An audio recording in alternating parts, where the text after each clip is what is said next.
এই দিয়ে দিলাম গাছের খাল। এখন সাথে কিছু এলাচ দিয়ে দিব, এলাচ দিয়ে দিলাম, এখানে 3-4টা এলাচ দিলেই হবে। আমরা এখন পোলাও রান্না করব। এখন তেজপাতা দিয়ে দেবো, তেজপাতা দেখছেন আর আম্মু তেজপাতা সুন্দর করে ছিঁড়ে দিচ্ছে। এই তেজপাতা দিয়ে দিলাম। এখন একটু নাড়াচাড়া দিয়ে নেবো। পেঁয়াজ কুচি, এই পেঁয়াজ কুচি দিয়ে দিলাম। এখন সুন্দর করে এটাকে ভাজা ভাজা করে নেব, বাদামি কালার করে নিব। এখন প্রায় বাদামি কালার হয়ে আসছে। এখন আমরা যে চিনি গুঁড়া চালটা 20 মিনিট ভিজিয়ে রাখছিলাম, পানি ঝরিয়ে দিয়েছি, পানি ঝরানো হয়ে গেছে। এটা এখন দিয়ে দিব, দিয়ে সুন্দর করে এটাকে আর কি নেড়ে চেড়ে আর কি মেখে নেব। ভালো করে কষানো হলে পানি দিয়ে দিব, একটু লবণ দিয়ে দিব। এটা হচ্ছে অরিজিনাল খাঁটি চিনি গুঁড়া চাল। এটাকে সুন্দর করে কষিয়ে নেব। দেখেন তেলে কিন্তু একবারে মাখা মাখা, একটু ভাজা ভাজা করে নেব। তারপর এটাকে পরিমাণ মতো পানি দিয়ে দিব। আর এদিকে দেখি চিকেন কষাটা কেমন হচ্ছে। এটা ভালোই জোসাতে হবে আর কি, সুন্দর করে যাতে ময় মশলা ঢুকে। এই চিনি গুঁড়া চালটা সুন্দর করে কষাতে হবে যতক্ষণ না চিনি গুঁড়ার একটা যে ঘ্রাণটা আছে, অরিজিনাল যে ফ্লেভারটা, ওই ফ্লেভারটা না আসা পর্যন্ত এটা কষাতে হবে। এখন প্রায় এই ফ্লেভারটা চলে আসছে চিনি গুঁড়া চালের, খুব সুন্দর একটা ফ্লেভার, মিষ্টি মিষ্টি। এখন ভাজা ভাজা হয়ে গেছে। আর আগে থেকে পানি গরম করে রেখেছিলাম যাতে খুব দ্রুত চাউলটা হয়ে যায়। পরিমাণ মতো পানি দিয়ে দিব, এই পরিমাণ মতো পানি দিয়ে দিলাম। এখন সুন্দর করে এটাকে ঢেকে দিতে হবে।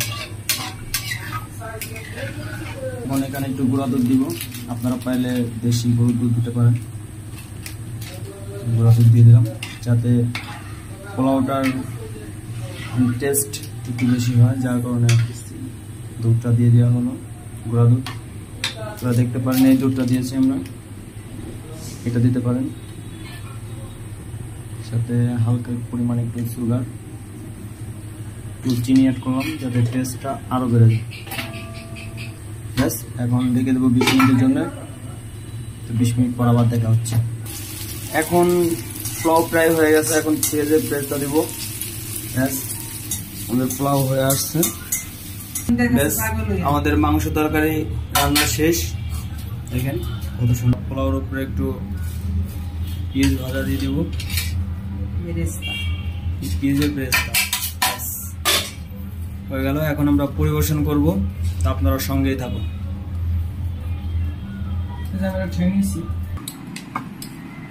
দেখেন পোলাওটা পরিবেশন করা হয়ে গেছে। এখন পোলাওটা খাবো। বেশ, মাংস দেখে আমাকে দাও। ও হ্যাঁ, আর একটু গ্রেভি দাও।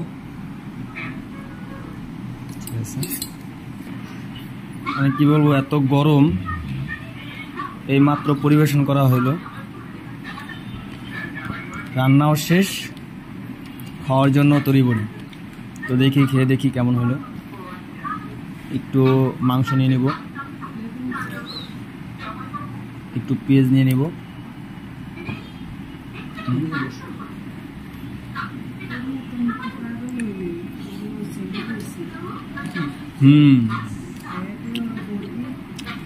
সত্যি আমি কি বলবো, এতটাই মজা হয়েছে তরকারি, সাথে পোলাওটাও ফ্লেভার কিন্তু অনেক সুন্দর একটা ফ্লেভার।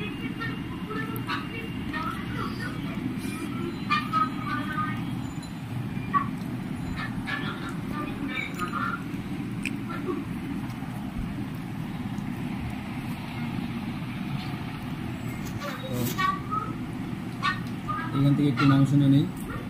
এটা হচ্ছে লেগ পিস, আমার দেখা যায়। এটা হচ্ছে লেগ পিস, দেখেন লেগ পিসটা একটা কামড় দিই।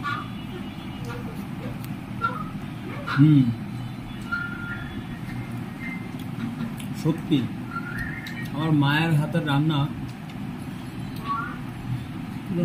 এত সুস্বাদু হয়,